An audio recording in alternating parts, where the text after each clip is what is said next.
right, is everyone ready to get started? I think we got. We've got one judge missing, so when he returns, we'll start, Maddie. Sorry, what was that, Randy? Maddie, we've got one judge who just took a break, and so when he returns, we will start. Oh, sounds great. Thanks. Okay, sure.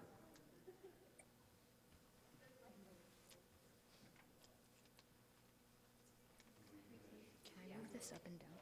Can I move this up and down? One more time. Can I move this mic up and down? Yeah. Okay. I was like, is it gonna make a terrible noise if I do that? It seemed fine though. You can move it and you can share the mics and stuff.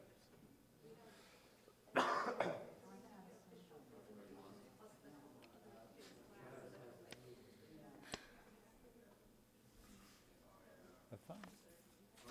I'm having fun. They're ready to go. All right. Excellent. Well, again, my name is Scott Christensen, and it's been my honor to be the mentor for the Wall Street Journal team. And like all the teams that have been in this class, they have had to not only ideate and come up with ideas, but also have to deal with the constraints of a large organization, which the Wall Street Journal is. And so it's been very interesting to watch the navigation around those constraints from all the teams. And I think hopefully you're going to see a very innovative solution here to the way they have dealt with that. We had a great relationship with the Wall Street Journal, and that's because of Maddie Conte, who is the audience engagement producer, and I believe she's online to introduce the team. And I should also mention Liz Weber was the newsletter producer that helped us a lot as well.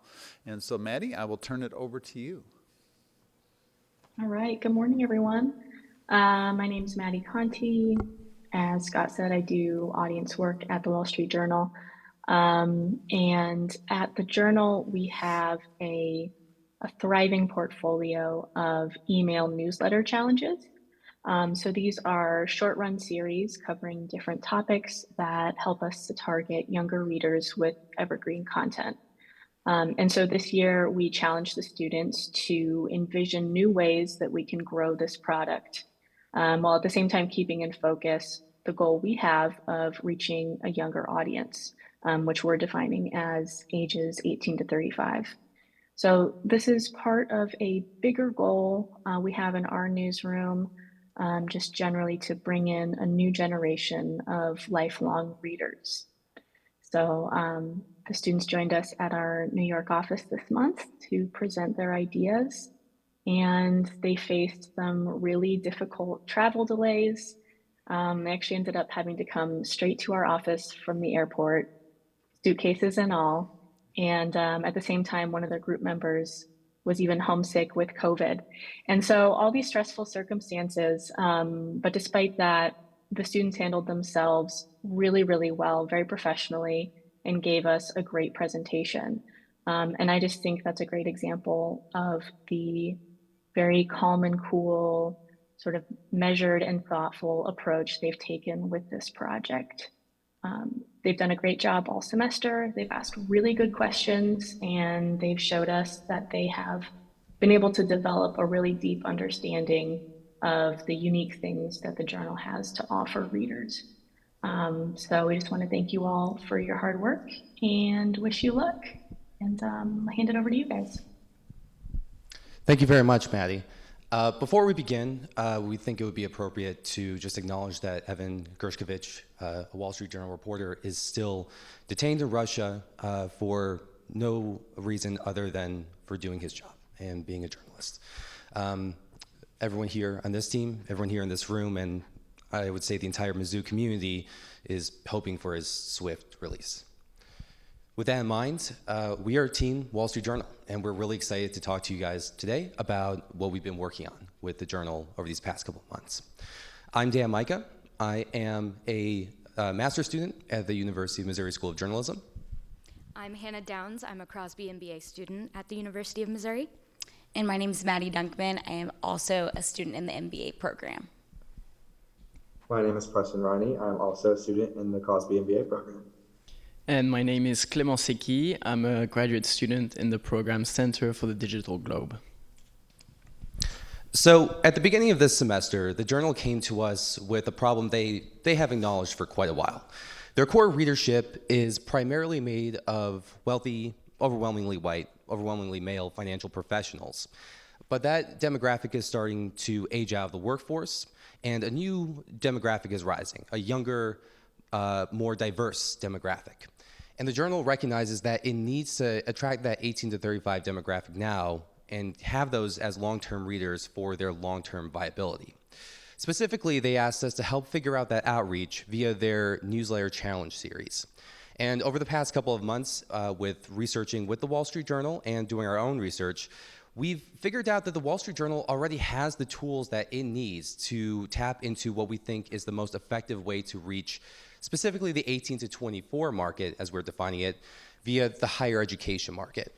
So before we talk about how those two things come together, we'd like to just discuss what this demographic looks like. We'll start with students. So from our research, students want life skills. They have come to college to learn how to manage the everyday parts of being an adult, personal finance, taxes, so on and so forth. But they're busy. They have classes, they have homework, they have social lives, family, friends to deal with. They might have work, and they may have other responsibilities that sap their time and keep them busy. And secondly, they don't necessarily they want these life skills presented to them in a way that's easy for them to understand, in their own language and in their own terms. And they want it to be able to trust it, but there's so much content out there on the internet right now that sorting through all of that and finding something reliable is just another barrier to them. On the other hand, we also have professors. Professors are teaching out of the textbooks and they have their academic syllabus, but they need to be able to engage with the students and take these concepts that they find in their textbooks, highly theoretical, and make that easy to engage with. Make it easier for the students to understand how that actually impacts their lives day to day. They need it to be simple. They need it to be, for example, a lot of financial content is awash in jargon. And I say this as a financial journalist. So it needs to be easy for non-financial minded people to understand. And they need to be interactive. They need students to be able to understand and really grapple and understand why all of this matters to them and how it impacts them. So we think that the newsletter challenges fits all of that. Now, judges, I handed out a sample of the newsletter challenge to you. For those in the rest of the room and watching online, the newsletter challenges is a 4 to 6 week email lesson plan. You get one email per week. It features original reporting from the Wall Street Journal's world-class staff, and it covers various evergreen topics like personal finance, investing, networking, health and fitness. And where we think this really shines is that they ask at the end of every challenge to self-reflect on what they've been talking about. They will take a big concept, a big opaque concept, and break it down and ask each reader to really go pen to paper and think about, how does this affect my everyday life? And how can I change my ways if I want to do that? We also think it's really strong here because this is really outside of the realm of what you would normally expect on A1 in the Wall Street Journal. I've read the Wall Street Journal for years, but I've never seen the phrase, "who is now happily nomming on a slice of veggie pizza," ever appear in the Wall Street Journal's traditional journalism. But it appears here because Julia Carpenter, the reporter who wrote this, is allowed to be herself. She is still a Wall Street Journal personal finance reporter, but that is definitely Julia the person, and she is allowed to connect with students, with real people who sometimes have to wonder, do they have, can they enjoy a nice slice of veggie pizza? Secondly, they also take a lot of ability to take these difficult concepts, these opaque concepts, and reframe them in a way that's more simple. For example, Rochelle Teplinsky takes the idea of investing, a cornerstone of any business school class, education, and she rephrases it simply as, it's kind of like gambling. It's a risk-reward proposition, and you have to shift that around. And that's really the fundamental way to think about investing. And we think that's really powerful and really helpful. So to talk more about how we can integrate this, I'm going to hand it over to Clement. Thank you, Dan. So now that we know what the product is, who are we trying to reach, and what the problems are, we'll go over our opportunities and recommendations. So first, our opportunity. Currently, the Wall Street Journal has a platform, an existing platform called Wall Street Journal for Education. So in the next slide, we'll go over what it is and how we can use it, and how we can use it. So basically, what is it? It's a platform where educators and students have access to the unparalleled content of the Wall Street Journal. So be it stories, articles, everything archived, videos, podcasts, and much more, infographics. Currently, there's over 300 institutions who have access to this platform. So what can we really do with this platform? Well, as it's not tied up to the Wall Street Journal challenges, this platform right now, this is our solution. This is the bread and butter of our project, what we are recommending. So our first recommendation is tying up the Wall Street Journal for Education platform to the existing Wall Street Journal challenges. This includes packaging these challenges for a seamless course integration for professors. Then our second recommendation is encouraging the Wall Street Journal to keep on producing these challenges, but on specific topics to reach a wider audience of professors. And finally, this is to encourage building stronger relationships with the professors currently on the platform. So why are we doing this? So basically, we're doing this because it ends up in a student funnel. So we're reaching our target audience without having to use an expensive online marketing strategy. Professors are seen as trusted advisors by students.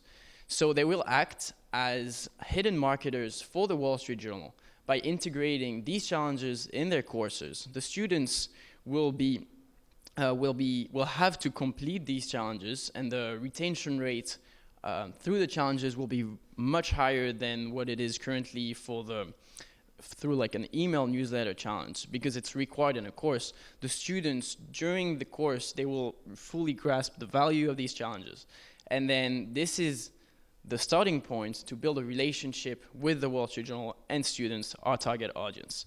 Then they will associate the Wall Street Journal with a positive image and a place where they can find value, where they can learn. So once they're done with the course, hopefully they will go see the other offerings, the Wall Street Journal, and how does it end up? Well, they become subscribers to the Wall Street Journal in the future. So now I will pass it on to Preston, who will go over our first recommendation, which is how to package and integrate these challenges into courses. Hello, everyone. My name is Preston, and I will be going over course integration and examples of how the challenges are being used by current professors. The main thing we are proposing is retrofitting the existing challenges to have lesson plans that are useful to professors and can be built out for existing and future newsletter challenges. This is an example of what the journal has done for one of the challenges and how we can utilize these materials for the other challenges. This is week 1 of a lesson plan built out by the Wall Street Journal to accompany the investing challenge. This lesson plan was written by Bradford Gibbs, who is a professor at Brown University in the economics department and a professor contributor to the Wall Street Journal. The lesson plan highlights key learning objectives and provides questions for classroom discussion. Additional related concepts and resources are also available for reinforcement and extension. These are discussion questions that were created within the lesson plan. The existing newsletter challenges are already built out with activities from the challenges each week and can be easily formatted to discuss with peers. In addition to the Wall Street Journal building out lesson plans, Bonnie Hancock at North Carolina State University has also independently built out a course schedule that includes the Money Challenge in her syllabus. Professor Hancock has been using the Money Challenge in her graduate level personal finance class for 3 years now. She requires students to subscribe to the Wall Street Journal in addition to signing up for the free Money Challenge. Bonnie supplements the challenge with a specific assignment in a Word document that slightly modifies the challenge to fit the class. When we asked what resources Professor Hancock would be interested in to accompany the newsletter challenges, she had the following recommendations. These recommendations include providing learning objectives, examples of assignments students could submit, and test banks. In addition to the lesson plans the Wall Street Journal should create, these further adjustments can help make the materials accompanying the challenges more helpful for professors and better geared towards educators.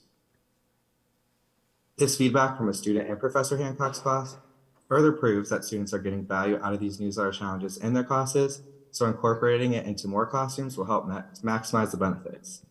This student highlights how the challenges can be perceived as low-stakes achievable goals and remove the overwhelming nature of these topics. This shows that these materials have positive results and reinforces our point about creating more of these materials.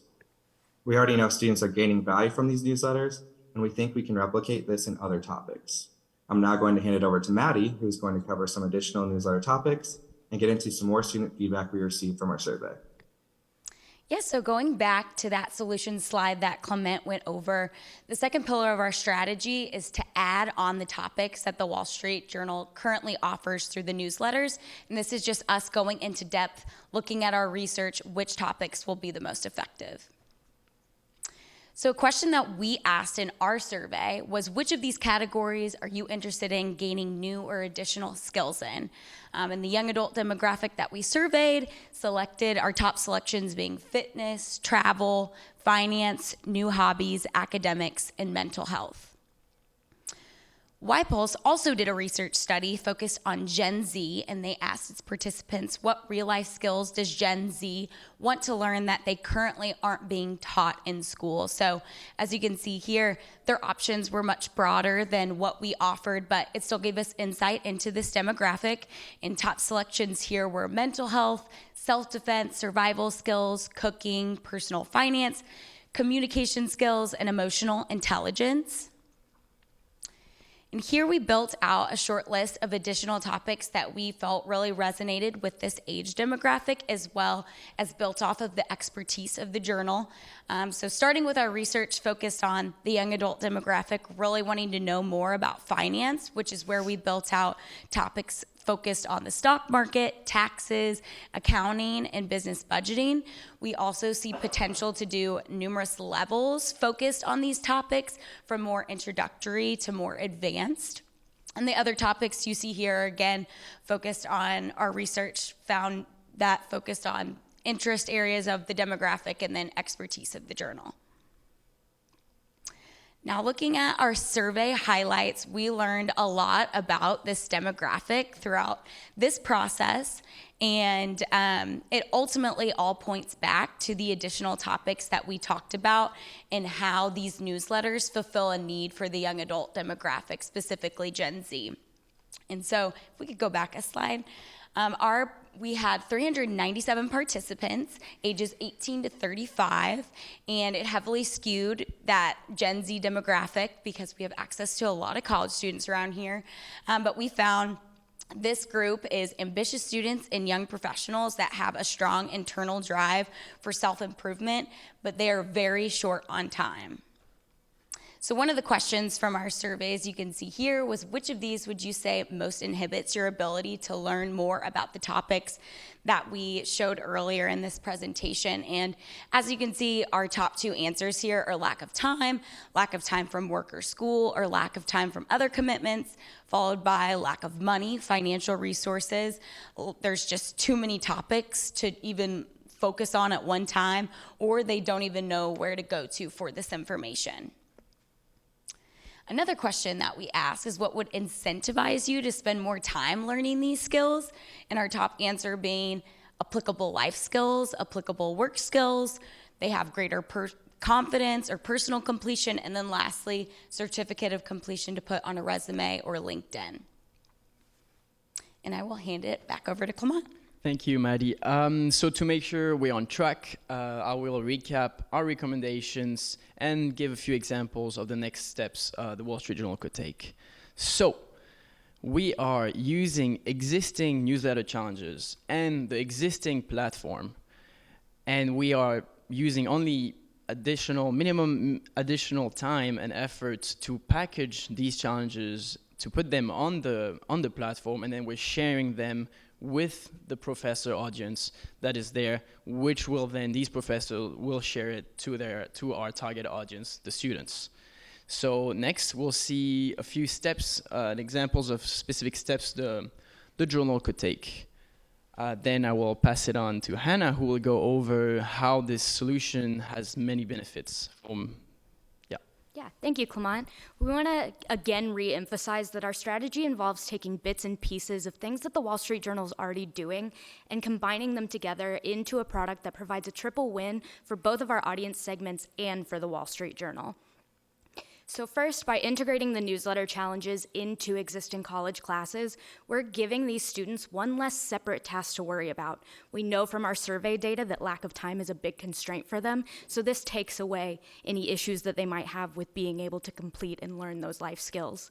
We're also utilizing professors as the connection point to the Wall Street Journal here, who's somebody that we know that they already trust, meaning we're building that relationship a lot earlier than we would have, and we have sort of a pseudo salesperson to be able to make that connection. And finally, by integrating the newsletter challenges into existing coursework, we're providing that combinability of like their courses that they're learning the theoretical aspects of it along with the practicality of it, so they can walk away feeling even more confident about the life skills that they're learning. Integrating the challenges as a Wall Street Journal material is also going to help professors. We know that if they're a part of Wall Street Journal for Education, they already have access to Wall Street Journal content, so this is providing a value add for them within that program. Because all of the materials that are on that platform are widely peer-reviewed by a network of professors, they can feel confident utilizing and integrating these materials into their classes. And finally, we're packaging up all of these materials for easy integration, so it's going to provide high value with minimal lift for them to be able to integrate it into their courses. Finally, we just want to highlight how much this strategy benefits the Wall Street Journal despite taking marginal effort. So by providing these materials to professors and students, we're starting that relationship with our target audience a lot earlier, which is going to build trust and by proxy, better brand perceptions. And the additional topics that are coming out of the Wall Street Journal means a broader range of content and more opportunities for connection and touch points with that target audience. And finally, one of the best parts is that the Wall Street Journal newsletter challenges are already designed to be evergreen, meaning generations of professors and students can continue to see value in these challenges for years to come. I'm gonna pass it back to Dan to get into some of the specific numbers on this strategy. Thank you, Hannah. So what do we know about the potential reach and the size of this market right now? Well, we know that there's about, there's a little over 12.8 million 18 to 24-year-olds, that are currently enrolled in some kind of higher ed institution. We know that there's a little over 2,200 four-year colleges in the United States, and we know that there are at least 300 colleges that currently are subscribed to Wall Street Journal for Education. So the absolute average enrollment per college is about 5,700, although there will be variability in that. But I think what we'd like to emphasize here is that this is a recurring set of potential readers that because this content is evergreen, because it is free and available to professors, it could be used time and time again for multiple classes and multiple generations of college students. So the journal here has the opportunity to reach potentially tens of thousands of students.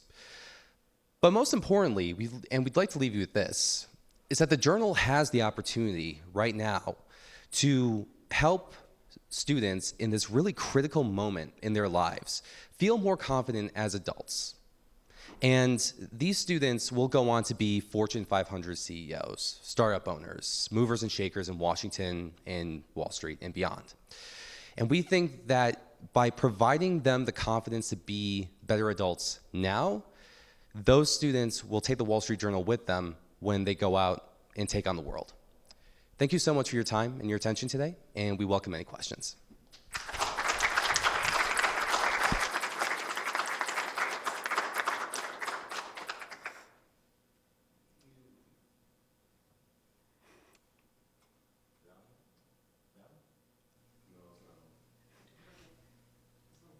Oh, well, there we go. We were waiting for it to unmute. You said that you're going to integrate this into the existing education system, and there's only about 300 institutions that are signed up for that. I didn't pick up much on how you're going to get another 300 or 400 institutions to sign up. I mean, if you're going to have a big impact and have newer, you're just adding something. If all you do is add something to what's already there in the education system, I don't know how that's going to bring more students and younger folks in. I mean, I think it's a great idea. That's how I became a lifelong reader, was because of a class here at MU where we had to use it. But 300 schools is pretty small. Yeah, so we do want to note that there is a sales team dedicated to Wall Street Journal for Education, and integrating the newsletter challenges is going to give them another sales enablement tool to be able to go out to different professors and different institutions and sort of maximize growth in that way as well. Are you envisioning that well, first of all, how much does it cost for an institution to have access to the education platform? So unfortunately, there's a lot of information that the journal cannot provide to us because it is confidential and proprietary information. So unfortunately, we just can't say. Okay, but there is a cost.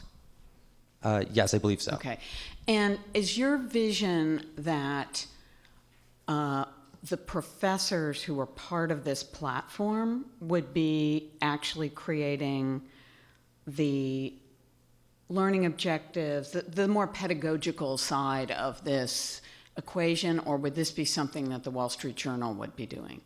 So the journal editorial side would continue to create the challenges, and the challenges would continue to be available for anyone to sign up for free.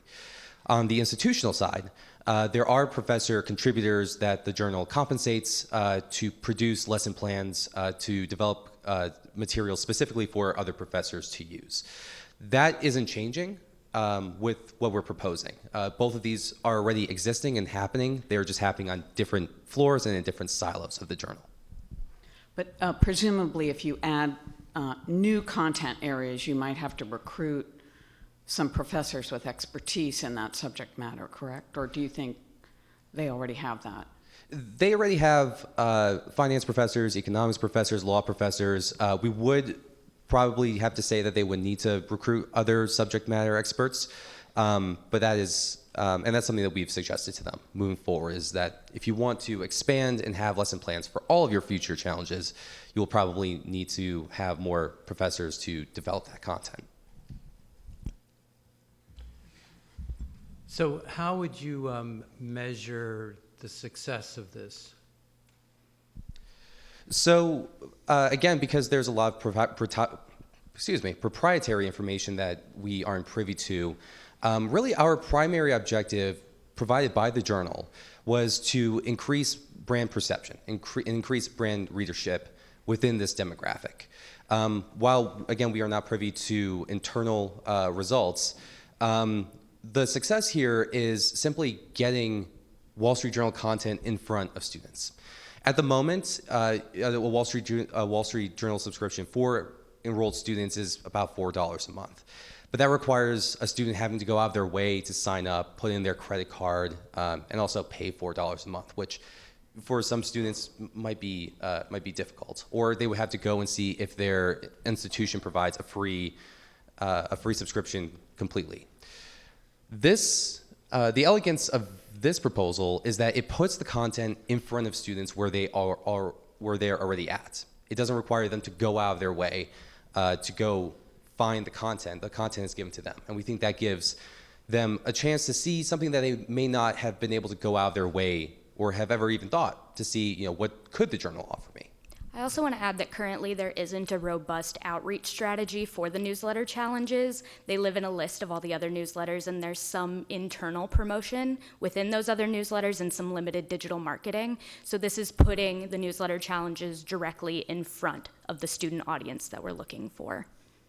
And how did you say you were going to get professors to go from 300 schools to 600 schools? Yeah. I don't think that's what we meant. We just meant like to use the existing professor audience there, not really. So basically, let's say with our topics we're covering right now, we can only outreach to a few professors that are in these institutions, but by producing more content, we'll be able to reach more of these existing professors and in these institutions. More of the professors at the 300. Yeah, exactly. Schools. Yeah. And again, there is an existing sales team for Wall Street Journal for Education, so they'll be able to use these challenges as a sales enablement tool. And as they broaden that range of subjects, that means that sales team can promote this to a broader range of professors as well. And I would say that, again, one of the big things that we've noticed here is that they already have a sales funnel already developed. They have a way to reach the demographic that they desire, just in a different part. So our goal was not necessarily to help expand the subscription base of Wall Street Journal for Education, but we decided we would help tap into the reach they already have. And Hannah, based on your marketing research, it would take quite a bit to build out an even brand new sales funnel, but they have it right now. All they have to do is really combine it and just to bring these two teams together and collaborate a little bit more. Yeah, currently they would have to fight an incredibly saturated market that is the newsletter market. So this bypasses that into a captive audience that they already have and then can expand on, rather than trying to pay for digital marketing strategies or outreach in different ways. And there's already examples of professors incorporating the news challenges. Is it just a handful, or do you have a sense of how that's going? Yeah, so currently Bonnie Hancock is the main example that we have from North Carolina State University. She was kind of the first one to take that money challenge and integrate it into her classes. And because of that, the Wall Street Journal already created a syllabus for that challenge. So they already recognize the value that this strategy can have, but we're putting structure to it so that we can reach even more professors and hopefully get more to integrate it. I don't think this is an impossible challenge to meet, but I wondered if you had thought about how you might do it. The fact that there are the goals or the desires of the Gen Z folks that you got the survey results for, things like mental health, fitness, or some of those are lifestyle goals. How do you fit that, what your audience wants, into a more academic syllabus? Is there a way to do that? Have you thought about that?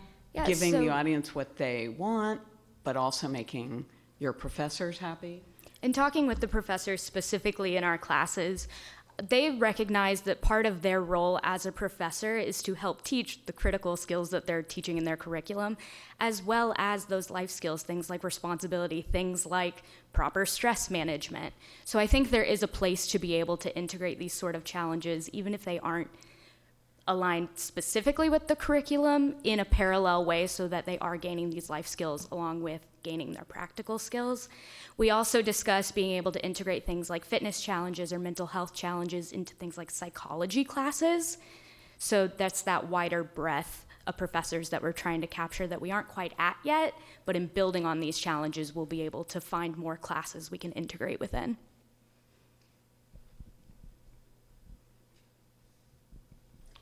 Thank you. Thank you very much.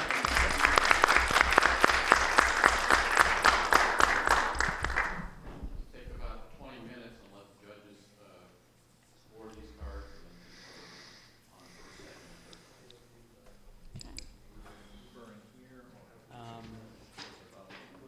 Finish your score sheets. We can either do this here or we can go.